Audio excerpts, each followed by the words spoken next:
الحمدللہ رب العالمین والصلاة والسلام علی اشرف الانبیاء والمرسلین اما بعد السلام علیکم ورحمۃ اللہ وبرکاتہ۔ آج کا واقعہ ہے نبوت اور بشریت کا واقعہ اور کفار کی کچھ شرائط کا واقعہ۔ یہ کیا تھیں اور اس کے بارے میں اللہ سبحانہ و تعالیٰ سورہ صاد آیت نمبر 4 میں کیا فرماتے ہیں۔ آیت نمبر 4 سے لے کے آیت نمبر 7 تک اللہ سبحانہ و تعالیٰ ذکر کرتے ہیں کہ اور کافروں کو اس بات پر تعجب ہوا کہ ان ہی میں سے ایک انہیں ڈرانے والا آ گیا اور کہنے لگے کہ یہ تو جادوگر اور جھوٹا ہے، کیا اس نے اتنے سارے معبودوں کا ایک ہی معبود کر دیا؟ واقعی یہ بہت ہی عجیب بات ہے۔ ان کے سردار یہ کہتے ہوئے چلے کہ چلو جی اور اپنے معبودوں پر جمے رہو، یقیناً اس بات میں تو کوئی غرض ہے، ہم نے یہ بات پچھلے دین میں بھی نہیں سنی، کچھ نہیں، یہ تو صرف من گڑت ہے۔ اللہ سبحانہ و تعالیٰ نے ان آیات میں فرمایا کہ کفار میرے نبی صلی اللہ علیہ وآلہ وسلم کو جھوٹا بھی کہتے ہیں اور ساحر بھی کہتے ہیں کہ میرے اس نبی نے بہت سارے خداؤں کی جگہ ایک ہی خدا بنا لیا ہے۔ یہ تو عجیب بات ہے، اور یہ کہتے ہیں نکل گئے کہ ڈٹے رہو اور اپنے مذہب پر اور اپنے ان بتوں کی عبادت کرتے رہو۔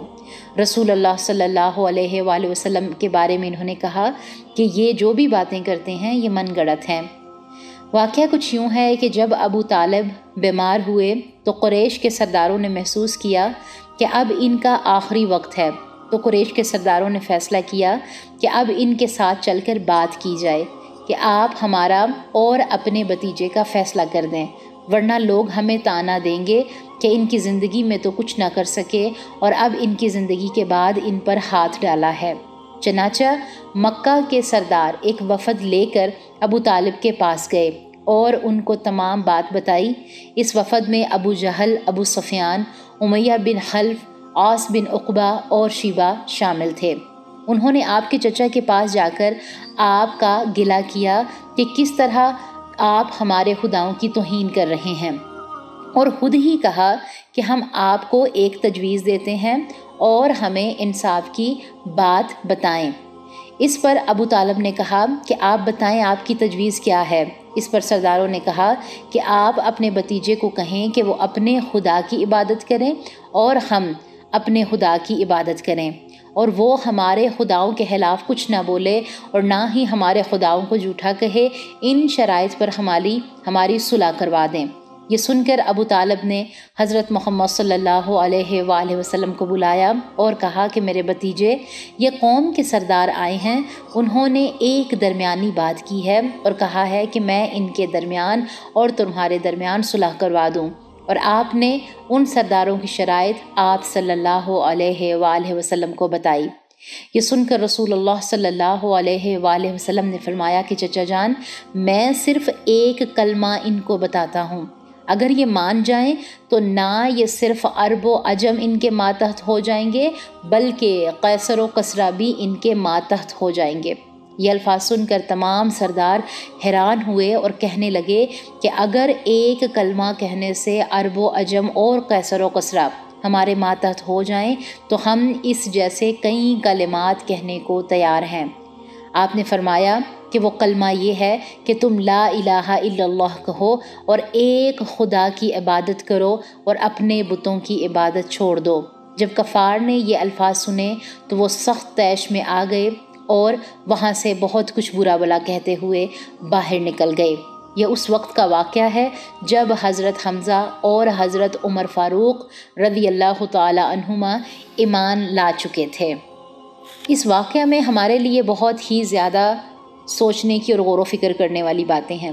سب سے پہلی بات یہ کہ اصل مسئلہ ان کے لیے کیا تھا؟ نبوت اور بشریت کا مسئلہ تھا کہ اگر تو کوئی فرشتہ ان کو یہ پیغام دیتا، کوئی جن ہوتا، کوئی دیو ہوتا، پھر تو کہتے واہ جی واہ، یہ فلاں پیغام لے کر آیا ہے۔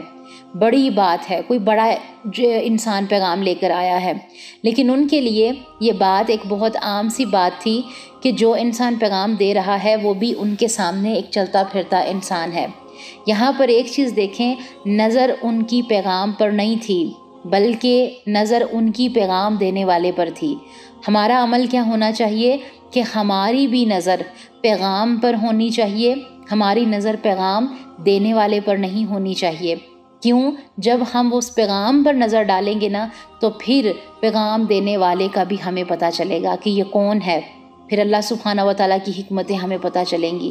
کیونکہ ان لوگوں نے کیا کیا، مشرکین نے، وہ یہ سوچتے تھے کہ یہ انسان کون ہے، کس خاندان کا ہے، یہ تو یتیم ہے، چچا نے پالا جو خود غریب تھے، دادا کا انتقال ہو گیا، ماں کا انتقال ہو گیا، اور آج ہی اٹھ کر ہمارے خداؤں کے بارے میں بات کرتے ہیں۔ آج بھی دیکھ لیں کہ ہم بہت سے دینداروں کے بارے میں باتیں کرتے ہیں، ہمارا عمل کیا ہونا چاہیے کہ نہیں، جب کوئی قرآن و سنت کا پیغام ہم تک پہنچائے، اللہ سے جوڑے، قرآن سے جوڑے، دین سے جوڑے، تو آپ پیغام پر نظر رکھیں۔ آپ یہ نہ دیکھیں کہ پیغام دینے والا وہ کیا ہے، وہ کسی امیر گھرانے کا ہے یا غریب گھرانے کا ہے، وہ کوئی عام سا انسان ہے یا وہ کوئی بڑا سا انسان ہے۔ کیونکہ فلاح کا معیار یہ ہے کہ آپ اس پیغام کو پکڑ کر آپ فلاح کے رستوں پہ چلنے لگ جاتے ہیں۔ کیونکہ مشرکین نے نبی صلی اللہ علیہ وسلم کو ساحر بھی کہا، پھر وہ آپ کو جادوگر کہتے، پھر آپ کو شاعر کہتے۔ یہ اس دور میں بہت بڑے بڑے بڑے بڑے ایسے الفاظ تھے کہ جس سے وہ آپ کو مخاطب کیا کرتے تھے، کیونکہ اللہ سبحانہ و تعالیٰ کے کلام کو کوئی ایک بھی دفعہ سن لیتا تھا تو اس کے دل پر اثر کرنے لگتا تھا۔ کیونکہ حق بات کی یہ پہچان ہے کہ یہ دل کے اندر جا کر کھب جاتی ہے، لگ جاتی ہے۔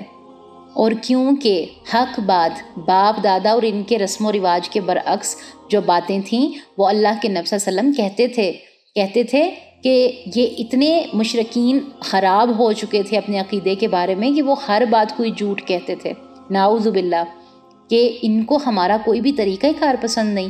دیکھیں اتنے سخت الفاظ ہیں، لیکن قرآن نے مشرکین مکہ کے قول کے طور پر جوں کا توں سارا حق سامنے پیش کر دیا۔ اللہ تعالیٰ کو اتنا غصہ ہے ان کے الفاظ پر کہ انہی کے الفاظ توڑ کر رکھ دیے کہ میرے نبی صلی اللہ علیہ وآلہ وسلم کو یہ کہتے ہو تم۔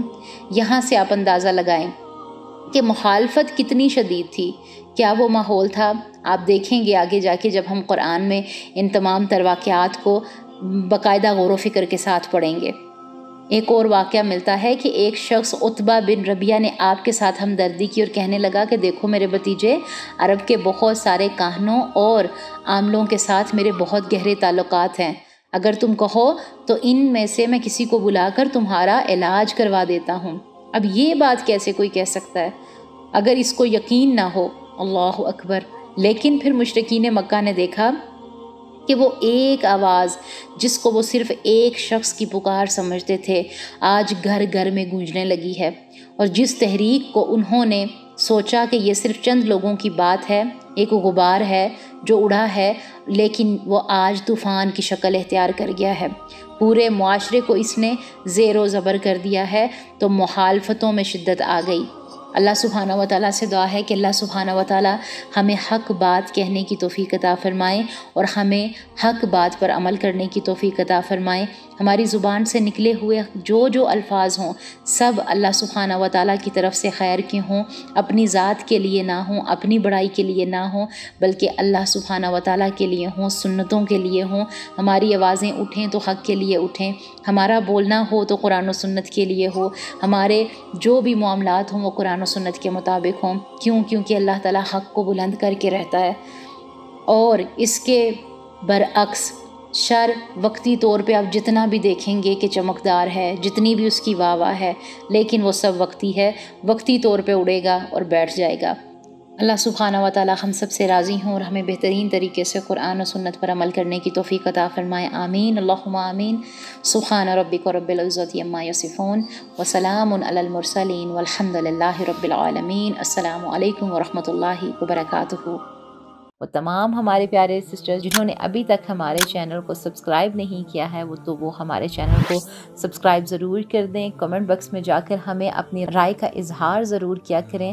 اس سے کیا ہوتا ہے کہ ہماری پیچھے جتنی بھی ٹیم ہوتی ہے اس کو بہت خوشی ہوتی ہے، کام کرنے میں آسانی ہوتی ہے، اور اس سے ہم خود بھی موٹیویٹ ہوتے ہیں کام کو لے کے، چیزوں کو لے کے. اللہ تعالیٰ آپ سب کو جزائے خیر عطا فرمائے، آمین.